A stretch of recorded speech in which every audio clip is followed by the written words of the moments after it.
राधे राधे, जय श्री कृष्ण। कर्म वेदिका आप सभी का स्वागत करती है। आज हम बुध आदित्य स्तोत्र का पाठ करेंगे। ज्योतिष शास्त्र के अनुसार जब सूर्य की आत्मा और बुध की मेधा एक साथ मिलती है तब बुधादित्य योग का जन्म होता है। यह स्तोत्र उसी ऊर्जा को जागृत करने का माध्यम है। इसका वर्णन विभिन्न पौराणिक संकलनों में सूर्य और बुध की संयुक्त प्रसन्नता के लिए किया गया है। जो साधक वाणी में ओज, व्यापार में सफलता और सरकारी कार्यों में विजय चाहते हैं, उनके लिए यह पाठ अमोघ है। इसे अपने जीवन में घटित करने के लिए इस स्तोत्र का 11 बार श्रवण अनिवार्य माना गया है। संख्या 11 हमारे शरीर के 5 ज्ञानेंद्रियों, 5 कर्मेंद्रियों और 1 मन का प्रतीक है। जब आप इस स्तोत्र को 11 बार सुनते हैं तो सूर्य का ओज और बुध की बुद्धि आपके अस्तित्व को इन 11 स्तरों पर प्रभाव डालती है। यदि आपकी कुंडली में यह योग अस्त है या आप मानसिक भ्रम के शिकार हैं तो अगले कुछ मिनट पूर्ण एकाग्रता के साथ इसे अवश्य सुनें। अथ विनियोगः। ओम अस्य श्री बुधादित्य स्तोत्र मंत्रस्य भगवान नारायण ऋषिः अनुष्टुप छन्दः बुधादित्यो देवते बुद्धिशक्ति सिद्ध्यर्थे जपे विनियोगः। अथ स्तोत्र 11 पाठः। ओम नमो भास्कराय विद्महे महाबुधाय धीमहि तन्नो बुधादित्यः प्रचोदयात्। भास्करं सर्वतेजोमयं बुधं बुद्धिमतां वरम् एकीभूतो प्रपद्येऽहं राजयोग प्रदायको। आदित्यः कुरुते तेजः बुधो बुद्धिं बिवर्धयेत्। द्वयोः संसमर्णदेव सर्वकार्याणि सिद्ध्यति। सिंहस्थं भास्करं वन्दे कन्यास्थं च बुधं तथा स्वर्णकान्तिप्रभं देवं बुधादित्यं नमाम्यहम्। ॐ नमो भास्कराय विद्महे महाबुधाय धीमहि तन्नो बुधादित्यः प्रचोदयात्। भास्करं सर्वतेजोमयं बुधं बुद्धिमतां वरम् एकीभूतो प्रपद्येऽहं राजयोग प्रदायको। आदित्यः कुरुते तेजः बुधो बुद्धिं बिवर्धयेत्। द्वयोः संसमर्णदेव सर्वकार्याणि सिद्ध्यति। सिंहस्थं भास्करं वन्दे कन्यास्थं च बुधं तथा स्वर्णकान्तिप्रभं देवं बुधादित्यं नमाम्यहम्। ॐ नमो भास्कराय विद्महे महाबुधाय धीमहि तन्नो बुधादित्यः प्रचोदयात्। भास्करं सर्वतेजोमयं बुधं बुद्धिमतां वरम् एकीभूतो प्रपद्येऽहं राजयोग प्रदायको। आदित्यः कुरुते तेजः बुधो बुद्धिं बिवर्धयेत्। द्वयोः संसमर्णदेव सर्वकार्याणि सिद्ध्यति। सिंहस्थं भास्करं वन्दे कन्यास्थं च बुधं तथा स्वर्णकान्तिप्रभं देवं बुधादित्यं नमाम्यहम्।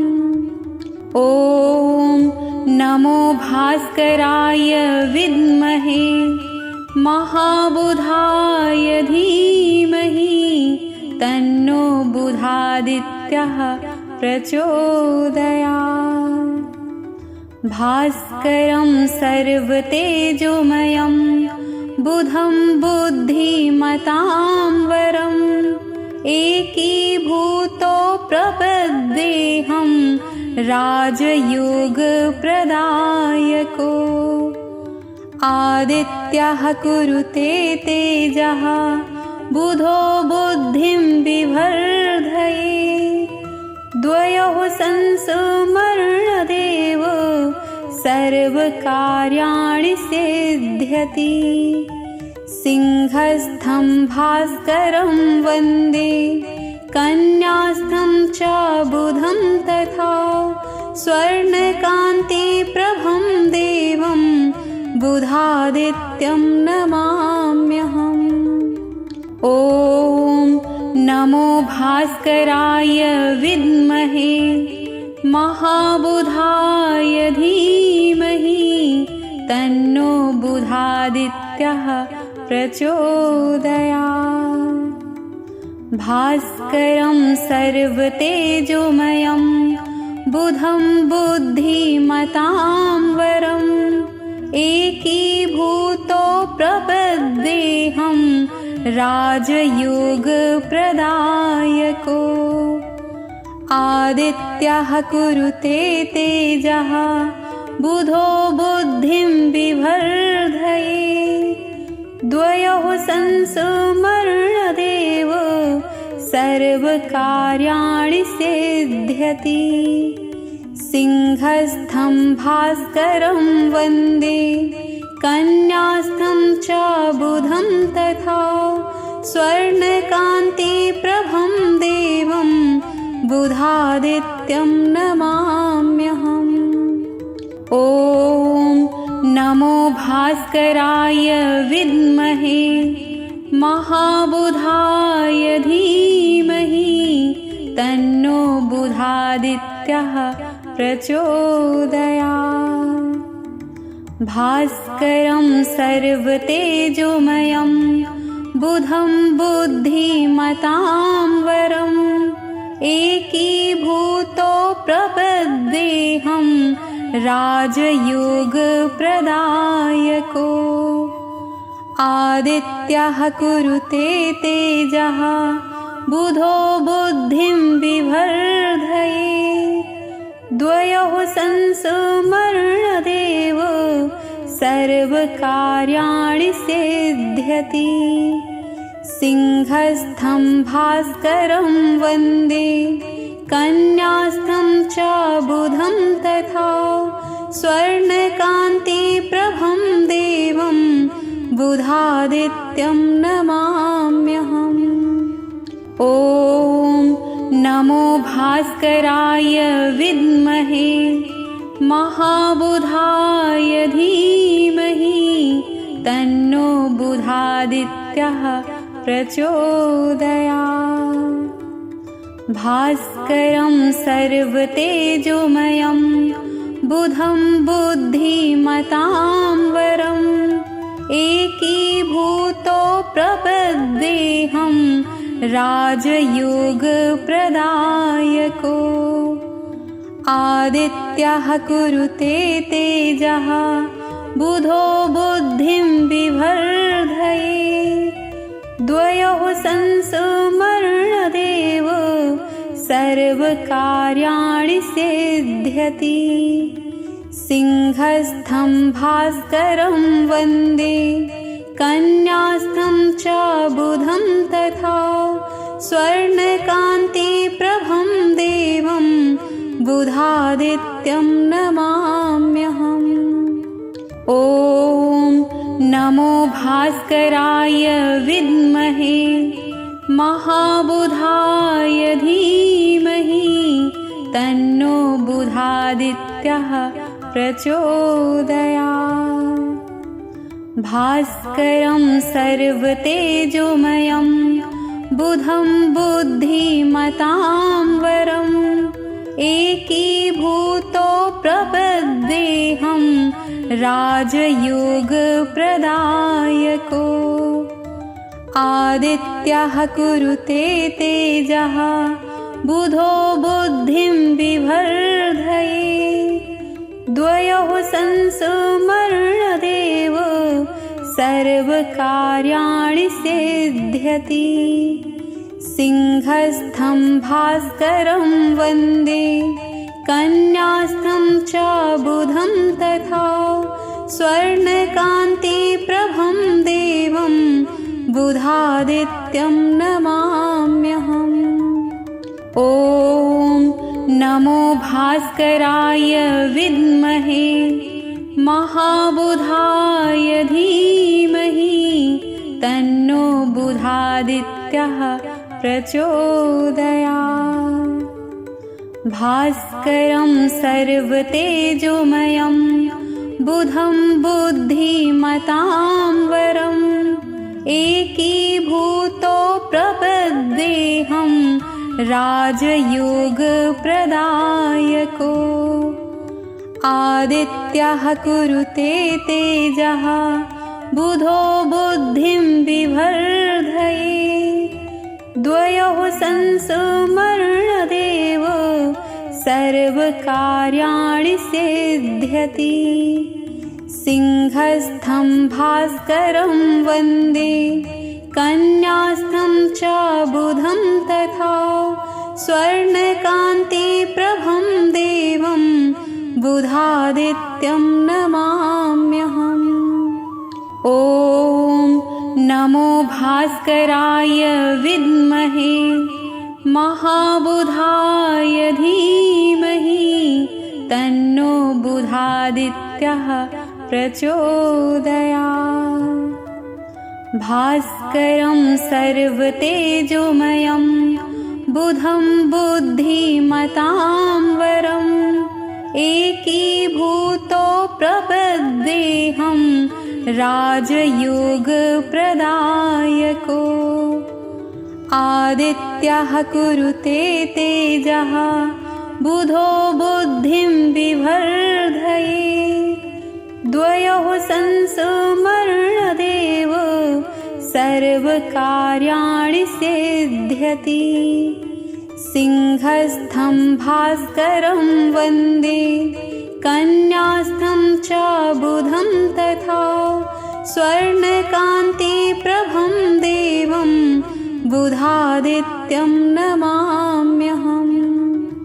ॐ नमो भास्कराय विद्महे महाबुधाय धीमहि तन्नो बुधादित्यः प्रचोदयात्। भास्करं सर्वतेजोमयं बुधं बुद्धिमतां वरम् एकीभूतो प्रपद्येऽहं राजयोगप्रदायको। आदित्यः कुरुते तेजः बुधो बुद्धिं बिवर्धये। द्वयोः संसमर्णदेव सर्वकार्याणि सिद्ध्यति। सिंहस्थं भास्करं वन्दे कन्यास्थं च बुधं तथा स्वर्णकान्तिप्रभं देवं बुधादित्यं नमाम्यहम्। या इदं पठति नित्यं बुधादित्यसमागमं तस्य व्याप्तिः भवेत् लोके वाक्सिद्धि च जायते। व्यापारे लाभदं नित्यं सभायां जयदं सदा राजद्वारे जयस्तस्य बुधादित्यप्रसादात्। अर्थात इस बुध आदित्य स्तोत्र के ऋषि नारायण हैं, छंद अनुष्टुप है, देवता बुध और सूर्य हैं और इसका जाप बुद्धि एवं सफलता के लिए किया जा रहा है। संपूर्ण तेज के स्वामी सूर्य और बुद्धिमानों में श्रेष्ठ बुध, इन दोनों की संयुक्त शरण में मैं आता हूँ, जो राजयोग प्रदान करने वाले हैं। आदित्य तेज प्रदान करते हैं और बुध बुद्धि बढ़ाते हैं।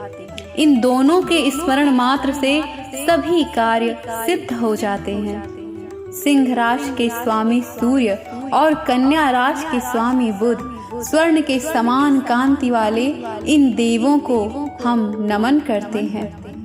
जो प्रतिदिन सूर्य और बुध के समागम का पाठ करता या सुनता है, उसकी ख्याति संसार में फैलती है और उसे वाक सिद्धि प्राप्त होती है। व्यापार में नित्य लाभ, सभा में मान सम्मान और शासन प्रशासन में उसे विजय प्राप्त होती है। बुध और सूर्य का साथ होना केवल एक ग्रह संयोग नहीं है।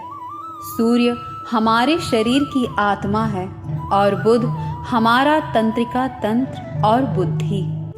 जब आत्मा के प्रकाश में बुद्धि कार्य करती है, तभी व्यक्ति सही निर्णय ले पाता है।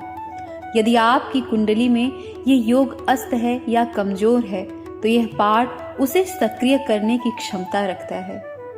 ग्रहों की यह स्तुति हमें ऊर्जा तो प्रदान करती है, लेकिन प्रत्येक व्यक्ति का प्रारब्ध उसकी अपनी कुंडली के सूक्ष्म सूत्रों में छिपा होता है। यह स्तोत्र आपके भीतर की सुप्त शक्तियों को जगाने में सहायक है, परंतु आपकी जन्म पत्रिका के विशिष्ट नक्षत्र और आपकी दशाएं यह तय करती हैं कि यह राजयोग आपके जीवन के किस क्षेत्र में और कब फलीभूत होगा।